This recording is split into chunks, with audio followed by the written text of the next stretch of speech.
खबरें अब तक, powered by fly appearance, the journey beyond your imagination, the revolution in the travel industry.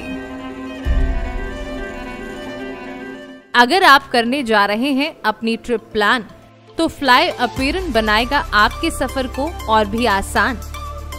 Flight, hotel और cab booking में नहीं होंगे परेशान। अब बिना किसी मुश्किल के होगा आपका ट्रैवल प्लान। फ्लाई अपीयरेंस बनाएगा आपके हॉलिडे को और भी सरल और आसान। अगर आप प्लान कर रहे हैं फैमिली हॉलिडे या फिर कॉर्पोरेट टूर, तो चुने फ्लाई अपीयरेंस, जो आपकी मुश्किलें करेगा दूर।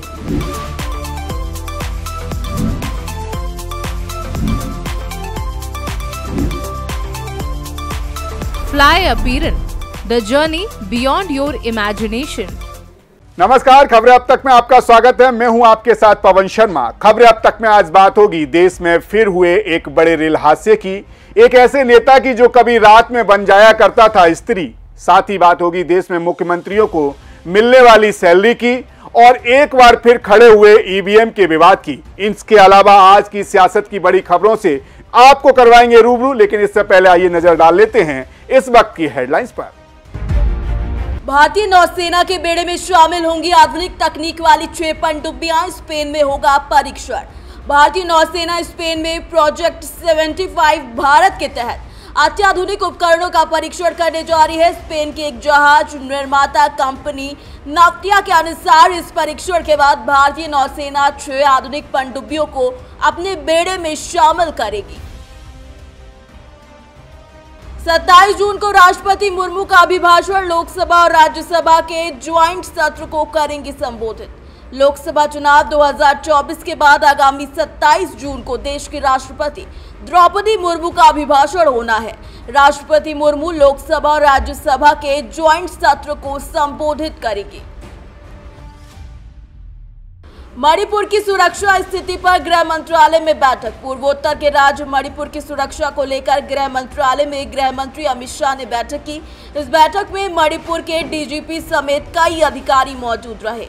हालांकि राज्य के मुख्यमंत्री एन बीरेन सिंह इस बैठक में शामिल नहीं हुए। विदेशी सहायता पर निर्भरता खत्म करेगा पाकिस्तान। शहबाज शरीफ ने कहा और उम्मीद जताई कि राहत पैकेज के लिए आईएमएफ के साथ अगला समझौता पाकिस्तान के इतिहास में आखिरी होगा। शरीफ ने अपनी सरकार के 100 दिन पूरे होने पर राष्ट्र को संबोधित करते हुए ये बात कही थी। ई कॉमर्स प्लेटफॉर्म पर कैशलेस भुगतान में तेजी से आया उछाल। भारत में बीते 6 वर्षों में ई कॉमर्स प्लेटफॉर्म पर कैशलेस भुगतान में तेज उछाल देखा गया।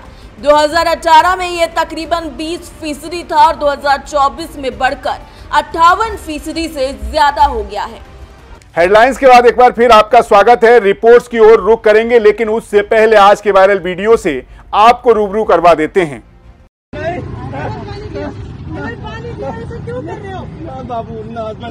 बाबा, हम अगली बार भी कर देंगे, ऐसा कुछ नहीं है। ये एग्जाम ऐसा नहीं है जो मैं पास ना हो पाऊँ। 1 साल गया बाबू हमारा। कोई बात नहीं ना, उम्र निकली जा रही। अरे सुन लो, तुम्हें श्राप लगेगा तुम्हें। पापा क्यों कर रहे हो ऐसे? अरे बाबू तो टूट ना ऐसे मत कर तू पे अरे चल ना बाबू, एक बार मम्मी एक एग्जाम ही तो है ना। जाऊंगी मम्मी, प्लीज ऐसे तो ना कर रही हो। मैं जाऊंगी बाबू। मम्मी मम्मी एक बार थोड़ी गाड़ी में ना बहन के बाबू भैया बहन से भैया अभी ना कर रहे ये नहीं करेंगे। पेपर शुरू हो गया, नहीं करेंगे, ये नहीं करेंगे,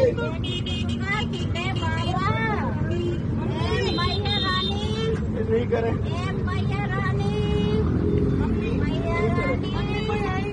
कोई नहीं है।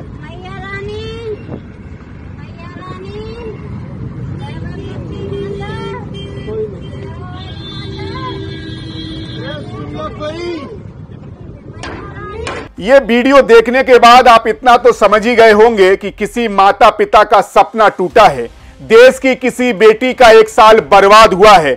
जी हां, यूपीएससी की परीक्षा देने के लिए एग्जाम सेंटर एक बेटी जरा सी लेट क्या पहुंची, उसको परीक्षा देने से मना कर दिया गया, जिसके बाद उसके साथ आए माता पिता की हालत खराब हो गई। दरअसल लड़की की मां बेहोश हो गई और पिता भी बिलख बिलख कर रोने लगे। हालांकि बहादुर बेटी ने अपने माता पिता को हौसला देने के लिए कहती नजर आई और कहा कि एक पेपर ही तो छूटा है, रो मत। मगर सभी को पता है जिस परीक्षा के लिए साल भर मेहनत की गई हो, उसका छूट जाना कितना तकलीफ देता है, वो भी केवल इसलिए कि जरा सी देर हो गई। मगर देखा जाए तो यह वीडियो कई सवाल उठाता है उस सिस्टम पर, उस जो परीक्षा करवाता है। माफ करिएगा, मैं यहां ये आपको बताना भूल गया, उसकी बात कर रहा हूं जो ये परीक्षा करवाता है, जो ये नियम बनाता है। लाखों बच्चे एक शहर से दूसरे शहर परीक्षा देने आते हैं। ऐसे में किसी परिस्थिति में थोड़ी देर हो सकती है, मगर इस देरी का दंड क्या बच्चे के एक साल को बर्बाद करके देना सही है? क्या नियम में कोई प्रावधान नहीं दिया जा सकता? क्या पूरा एक साल बर्बाद होने से नहीं बचाया जा सकता? माता पिता एक साल में बच्चों को पढ़ाने के लिए क्या क्या मेहनत करते हैं, ये शब्दों में बयां नहीं किया जा सकता। ऐसे में लेट हो जाने की सजा न केवल बच्चों को बल्कि माता पिता को भी बराबर मिलती है। ऐसे में जरूरी है कि परीक्षा में थोड़ी सी देर हो जाने पर नियम में थोड़ी संवेदनशीलता लानी जरूरी है। फिलहाल इसी के साथ खबरें अब तक में रुक करेंगे आज के मुख्य मुद्दे की ओर। उड़ीसा का बालशोर ट्रेन हादसा जो सबको याद होगा, उस हादसे को कोई कैसे भूल सकता है जिसमें सैकड़ों लोगों ने अपनी जान गंवा दी थी। 1200 से ज्यादा लोग बुरी तरह से घायल हुए थे। इस हादसे ने रेलवे की सुरक्षा व्यवस्था की पोल खोलकर रख दी थी। इस ट्रेन दुर्घटना में सैकड़ों परिवार बर्बाद हो गए थे, तबाह हो गए थे। किसी ने अपना बेटा खोया, तो किसी ने अपना पति, तो किसी ने अपनी पत्नी, तो किसी ने अपना भाई। तबाही का यह मंजर आज भी लोगों के जहन में जिंदा है। लेकिन इस भीषण हादसे से रेलवे प्रशासन को कोई सबक नहीं मिला। जी हां, ऐसा ही एक और ट्रेन हादसा पश्चिम बंगाल के न्यू जलपाईगुड़ी में हुआ है। यहां मालगाड़ी ने सियालदह आने वाली कंचनजंगा एक्सप्रेस के पीछे से टक्कर मार दी, जहां इस हादसे में अब तक कई लोगों की मौत हो चुकी है, जबकि कई लोग घायल हैं। हादसे की भयावहता का अंदाजा इसी बात से लगाया जा सकता है कि टक्कर के बाद कंचनजंगा एक्सप्रेस की कई बोगियां पटरी से उतर गईं। खास बात यह है कि यह कोई पहला हादसा नहीं, ऐसे कई हादसे हैं जो आज भी लोगों को झकझोर कर रख दिया है। देखिए इस पर हमारी ये पूरी रिपोर्ट। ये टक्कर आज सोमवार सुबह 9 बजे के आसपास उस वक्त हुई जब कंचनजंगा एक्सप्रेस अगरतला से सियालदह जा रही थी। इस टक्कर में कंचनजंगा एक्सप्रेस के 2 डिब्बे डिरेल हो गए और 2 बोगियां एक दूसरे के ऊपर चढ़ गई। हर तरफ चीख पुकार मच गई। टक्कर लगने की वजह से ट्रेन की बोगियां पटरी से उतर गई। हादसे में अब तक 5 लोगों की मौत हो चुकी है, 25 से ज्यादा लोग घायल हैं। दुर्घटना के कारण रेल परिचालन बाधित हुआ है। कई ट्रेनें विभिन्न स्टेशनों पर रुकी हैं। न्यू जलपाईगुड़ी से राहत ट्रेनें दुर्घटना स्थल पर भेजी गई। प्रशासन गैस कटर से डिब्बों को काटकर लोगों को बाहर निकालने में जुटा है। वहीं हादसे को लेकर मुख्यमंत्री ममता बनर्जी ने दुख जताया। उन्होंने कहा कि कंचनजंगा एक्सप्रेस को एक मालगाड़ी ने टक्कर मार दी थी और बचाव तथा चिकित्सा सहायता के लिए जिला मजिस्ट्रेट, पुलिस अधीक्षक, डॉक्टर, एम्बुलेंस और आपदा प्रतिक्रिया दल सहित विस्तृत टीमें भेजी गई हैं। स्थिति से निपटने के लिए युद्ध स्तर पर प्रयास जारी है। तो वहीं त्रिपुरा के मुख्यमंत्री मानिक साहा ने इस दुर्घटना पर कहा है कि मुझे अगरतला से सियालदह जाने वाली कंचनजंगा एक्सप्रेस के साथ न्यू जलपाईगुड़ी में हुई दुर्घटना के बारे में पता चला। मालगाड़ी की टक्कर में ट्रेन के 3 डिब्बे पूरी तरह से क्षतिग्रस्त हुए हैं। बचाव कार्य जारी है। राज्य सरकार सभी यात्रियों की सुरक्षा और बचाव के लिए रेल प्रशासन के संपर्क में है। मैं घायलों के जल्द ठीक होने की कामना करता हूं। आपको बता दें, ये कोई पहला ट्रेन हादसा नहीं है। बीते 1 साल में देश में 7 भीषण ट्रेन हादसे हुए हैं, जहां हजारों लोग अपनी जान गंवा चुके हैं। बीते साल 2 जून 2023 को उड़ीसा के बालासोर में हुए भीषण ट्रेन हादसे को कौन भूल सकता है। यहाँ 296 लोग मारे गए थे और 1200 से ज्यादा लोग बुरी तरह से घायल हुए थे। तो वहीं आंध्र प्रदेश में 29 अक्टूबर 2023 को 2 पैसेंजर ट्रेनों की टक्कर में 14 यात्रियों की मौत हो गई थी। वहीं झारखंड के जामताड़ा और विद्यासागर स्टेशन के बीच 28 फरवरी 2024 को कई लोगों पर ट्रेन चढ़ गई थी। हादसे में 12 लोग ट्रेन की चपेट में आ गए थे, जिसमें 2 लोगों की मौत हो गई। वहीं नई दिल्ली से कामाख्या जा रही नॉर्थ एक्सप्रेस 11 अक्टूबर 2023 को बिहार के बक्सर जंक्शन रेलवे स्टेशन के पास दुर्घटनाग्रस्त हो गई थी। ट्रेन के 24 डिब्बे पटरी से उतर गए थे और यहां 4 लोगों की मौत हो गई थी। जाहिर है देश में अब तक कई भीषण ट्रेन हादसे हो चुके हैं, सैकड़ों लोगों ने अपनी जान गंवा दी है, कितनों के घर उजड़ चुके हैं, लोगों ने अपने सपनों को खो दिया है, लेकिन आज तक रेलवे प्रशासन ने इन हादसों से कोई सबक नहीं लिया।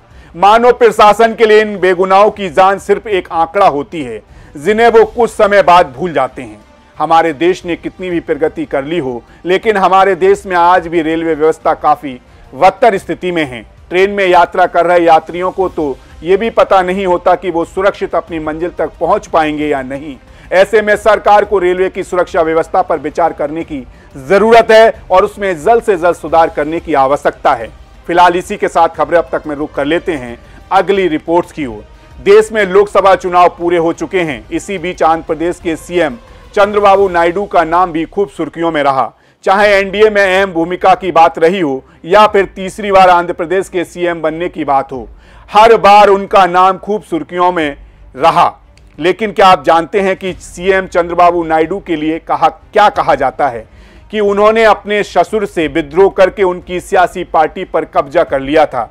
वहीं उनके ससुर के बारे में एक ऐसी बात भी कही जाती है जो सियासत के इतिहास में पहले कभी किसी नेता के लिए नहीं कही गई। उनके ससुर भी देश में नामी सियासती नेता थे, मगर देश में वो अजीबो गरीब हरकत करने के लिए जाने जाते थे। जी हां, उनकी हरकतें इतनी अजीब थीं कि आप जानेंगे तो हैरान रह जाएंगे, क्योंकि भारत की सियासी इतिहास में ना तो पहले कभी ऐसा हुआ और शायद ना आगे कभी ऐसा होगा। क्या था वो, देखिए हमारी इस रिपोर्ट में। एनटी रामाराव, ये नाम आंध्र प्रदेश की सियासत में खूब नामी नाम है। वहीं देश भर में लोग एनटी रामाराव को जानते हैं। तेलुगु फिल्मों के लोकप्रिय हीरो एनटी रामाराव आंध्र प्रदेश की राजनीति में धूमकेतु की तरह उभरे थे। एक्टिंग में हाथ आजमाने के बाद उन्होंने साल 1984 में तेलुगु देशम के नाम से अपनी नई राजनीतिक पार्टी बनाई। फिर 1984 में भारी बहुमत से जीतकर आंध्र प्रदेश में अपनी सरकार बनाई। वह कुछ ही सालों में दक्षिण भारत के शीर्ष नेताओं में शुमार हो गए, लेकिन उनकी महत्वाकांक्षा यही नहीं रुकी। वो राष्ट्रीय राजनीति में आकर प्रधानमंत्री बनना चाहते थे। बस यहीं से उनकी अजीबोगरीब हरकतों की शुरुआत हुई थी। उनकी अपनी महत्वाकांक्षा ने उनको अजीब बना दिया। प्रधानमंत्री बनने के लिए वो पागल से हो गए। उन्होंने ज्योतिष का सहारा लिया। उन्होंने ज्योतिषी के कहने पर अजीबोगरीब काम किया। उनकी सबसे अजीब हरकत तो यही थी कि वो दिन में पुरुष के तौर पर नजर आते थे तो रात में स्त्री वेश धर लेते थे।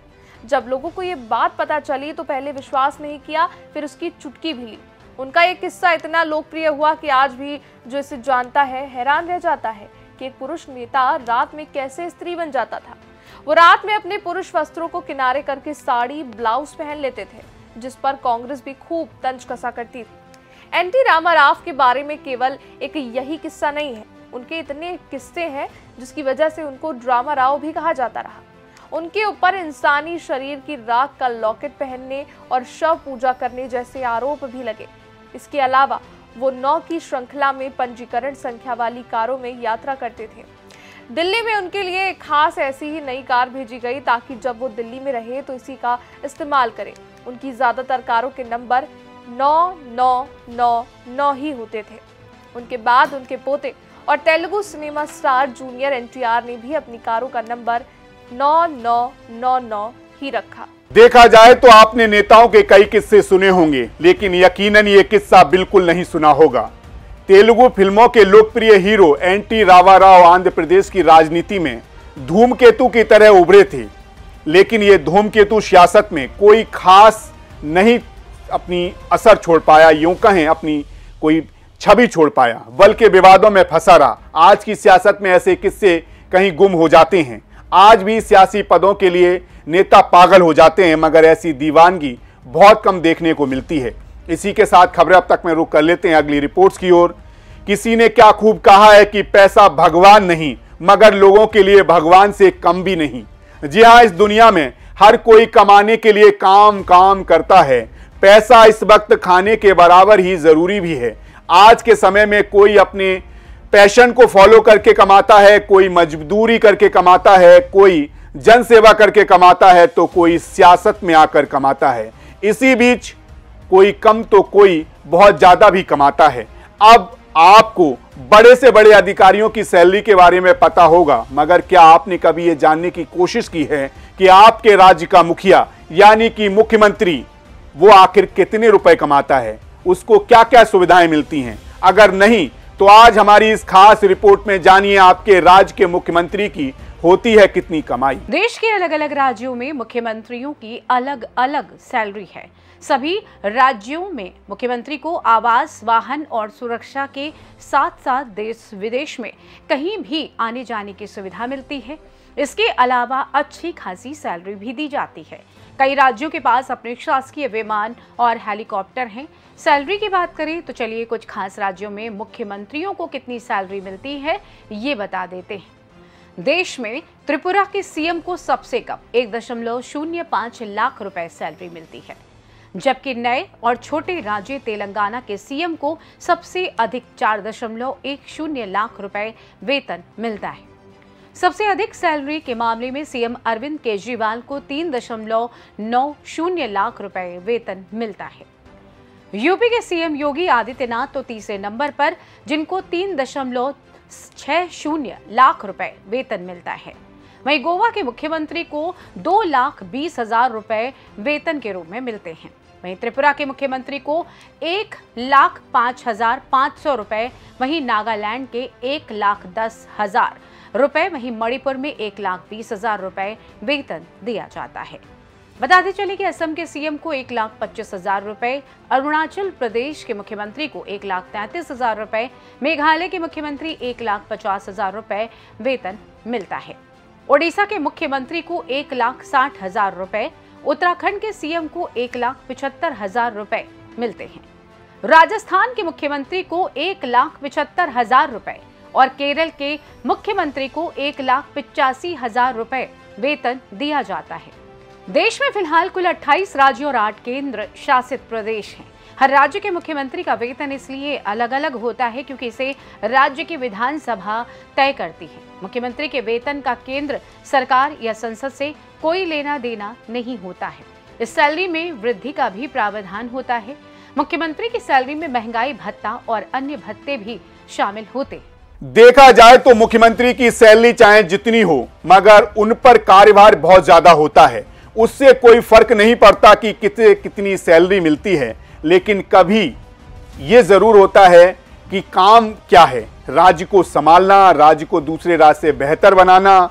अब इसमें कौन कितना सफल हो पाता है ये उनकी मेहनत पर निर्भर करता है। इसी के साथ खबरें अब तक में रुक कर लेते हैं अगली रिपोर्ट्स की ओर। देश में चुनाव खत्म हो गए, लेकिन इलेक्ट्रॉनिक्स वोटिंग मशीन यानी कि ईवीएम को लेकर विवाद है, जो कि खत्म होने का नाम ही नहीं ले रहा। जी हां, एक बार फिर ईवीएम के इस्तेमाल को लेकर विवाद खड़ा हो गया है, जिसको लेकर सत्ता पक्ष और विपक्ष नेता आमने सामने आ गए हैं। यह विवाद एलन मस्क और पूर्व केंद्रीय मंत्री के बीच बहस और मुंबई पुलिस के शिवसेना शिंदे गुट के सांसद रविंद्र वायकर के रिश्तेदार के खिलाफ मामला दर्ज करने के बाद पैदा हुआ। आलम यह है कि देश में अब ईवीएम की जगह बैलेट पेपर से चुनाव करे जाने की मांग उठने लगी है। लेकिन ये पूरी बात क्या है, कहानी क्या है, आइए जानते हैं इस रिपोर्ट में। ईवीएम को लेकर इस बार बहस राष्ट्रीय स्तर की जगह अंतर्राष्ट्रीय स्तर पर पहुंच चुकी है। इस बहस की शुरुआत हुई है दुनिया के सबसे अमीर शख्स एलन मस्क के एक पोस्ट से। सोशल मीडिया प्लेटफॉर्म एक्स पर अपनी एक पोस्ट में मस्क ने ईवीएम के हैक होने और इसे हमेशा के लिए खत्म करने की वकालत की है। सबसे पहले आपको बता दें कि एलन मस्क ने क्या पोस्ट किया था जिससे ये विवाद शुरू हुआ। मस्क ने कहा, हमें इसका इस्तेमाल बंद कर देना चाहिए। इसे मनुष्य या आर्टिफिशियल इंटेलिजेंस की मदद से हैक किया जा सकता है। बता दें, मस्क का ये ट्वीट भारत को लेकर नहीं बल्कि अमेरिका को लेकर था। इस ट्वीट के बाद राहुल गांधी और अखिलेश यादव समेत कई विपक्षी नेता बीजेपी पर आक्रामक हो गए। मस्क की इस टिप्पणी के बाद देश के कई दिग्गज हस्तियों ने इस मशीन का इस्तेमाल पर रोक लगाए जाने की वकालत की है।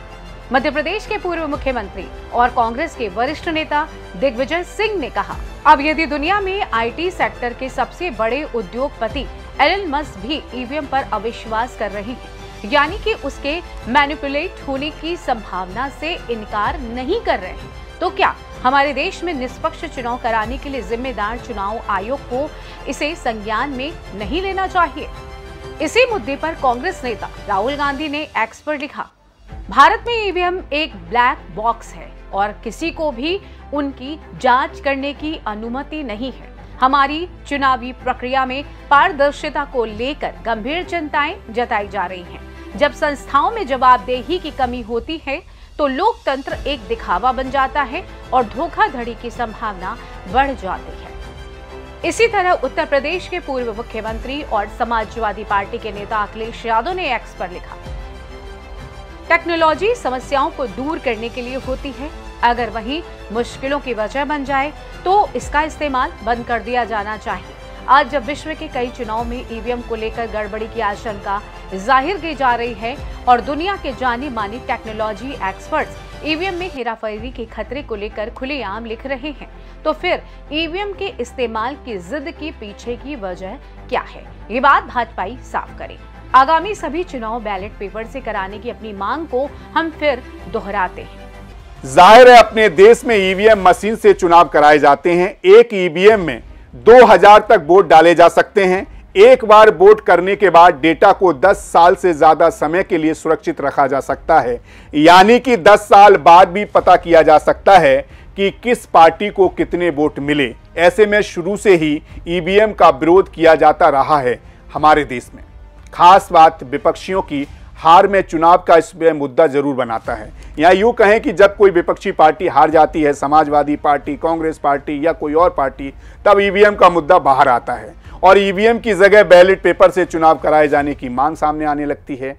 तो ये तो थी आज की खास खबरों की खास रिपोर्ट्स, लेकिन इसके अलावा आज राजनीति में क्या कुछ खास हुआ, आइए वो भी आपको बता देते हैं। आज कांग्रेस नेता राहुल गांधी ने पश्चिम बंगाल के दार्जिलिंग जिले में ट्रेन दुर्घटना में जान गंवाने वाले लोगों के परिवार के प्रति अपनी संवेदना व्यक्त की। राहुल गांधी ने एक्स पोस्ट पर लिखा कि पश्चिम बंगाल में कंचनजंगा एक्सप्रेस दुर्घटना में कई लोगों की मृत्यु का समाचार दुखद है। उन्होंने लिखा कि कांग्रेस कार्यकर्ताओं से अनुरोध करता हूं कि राहत और बचाव प्रयासों में हर संभव सहायता प्रदान करें। इसके साथ ही राहुल गांधी ने रेलवे सुरक्षा पर नरेंद्र मोदी सरकार के ट्रैक रिकॉर्ड की भी आलोचना की और जिम्मेदार ठहराया। इसके अलावा आज से भारतीय जनता पार्टी ने महाराष्ट्र, हरियाणा और झारखंड में आगामी विधानसभा चुनाव के लिए तैयारी शुरू कर दी। आज पार्टी के वरिष्ठ नेताओं को प्रभारी नियुक्त किया गया। वहीं बिहार के जेडीयू सांसद देवेश चंद्र ठाकुर ने लोकसभा चुनाव में कम वोट मिलने से नाराज हैं। उन्होंने सीतामढ़ी सीट से चुनाव भी जीता है। उन्होंने कहा अब वो यादव और मुसलमानों के लिए कोई काम नहीं करेंगे। यादव और मुसलमान समाज का कोई काम करवाने आता है तो उन्हें जरूर चाय पिलाएंगे, नाश्ता करवा के वापस लौटा देंगे। सुनिए उन्होंने क्या कुछ कहा। क्या परिस्थिति है, क्या परिस्थिति है? साथ आपको हो जाता तो आप जाइए, उधर जाइए, मेरे पास आएंगे तो साथ में कौन में जाइए, जरा जो साथ में से जीते वही जाइए काम करने अपना। अगर काम दो लोगों को कैसा लगेगा? मेरे यहाँ हर एक मेरे मित्र यादव मित्र का स्वागत है। जो मित्र नहीं है पहले बार भी आना चाहते हैं उनका स्वागत है। यादवों का और मुसलमानों का आइए, चाय पीजिए, मिठाई खाइए, काम के बारे में मत बोलिए, मैं आपका काम नहीं करूंगा। स्पष्ट रूप से मैंने उसको बताया। इसके अलावा राजस्थान के सीएम भजनलाल शर्मा ने आज दिल्ली पहुंचकर प्रधानमंत्री नरेंद्र मोदी से मुलाकात की। सीएम भजनलाल पहले से ही तय प्री बजट बैठक को स्थगित करके दिल्ली पहुंचे थे। माना जा रहा है कि सीएम भजनलाल ने बैठक में पीएम मोदी को लोकसभा चुनाव की परफॉर्मेंस को लेकर फीडबैक दिया।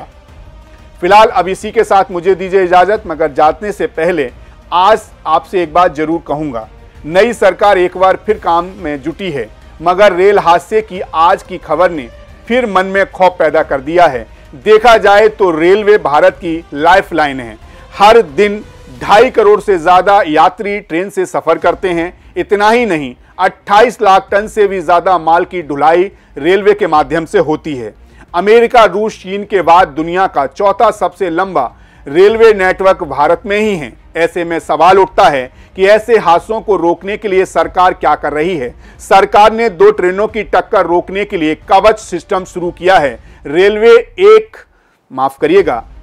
कवच एक ऑटोमेटिक ट्रेन प्रोडक्शन सिस्टम है। इंजन और पटरियों में लगी इस डिवाइस से ट्रेन की स्पीड को कंट्रोल किया जा सकता है। इससे खतरे का अंदेशा होने पर ट्रेन में अपने आप ब्रेक लग जाता है। दावा किया जाता है कि अगर 2 इंजनों में कवच सिस्टम लगा है तो उनकी टक्कर नहीं होगी। अगर एक ही पटरी पर आमने सामने से 2 ट्रेनें आ रही हैं तो कवच सिस्टम एक्टिव हो जाएगा। ट्रेन में कुछ दूरी पर जाकर दोनों ट्रेनें रुक जाएंगी, मगर अब तक केवल 139 लोको इंजनों में ही कवच सिस्टम लग पाया है। आखिर इसे सभी रूटों वाले इंजन में इंस्टॉल क्यों नहीं किया गया? आज अगर जलपाईगुड़ी में भी इंजन में ये कवच लगा होता तो शायद कई लोगों की जान बचाई जा सकती थी, मगर इस काम में इतनी ढिलाई क्यों बरती जा रही है? सरकार को इस बात का जवाब तो देना ही होगा। फिलहाल इसी के साथ मुझे दीजिए इजाजत और जाते जाते हम आपको छोड़ जाते हैं आज के सुविचार के साथ। जिंदगी की तपिश को सहन कीजिए जनाब, अक्सर ये पौधे मुरझा जाते हैं जिनकी परवरिश छाया में होती है।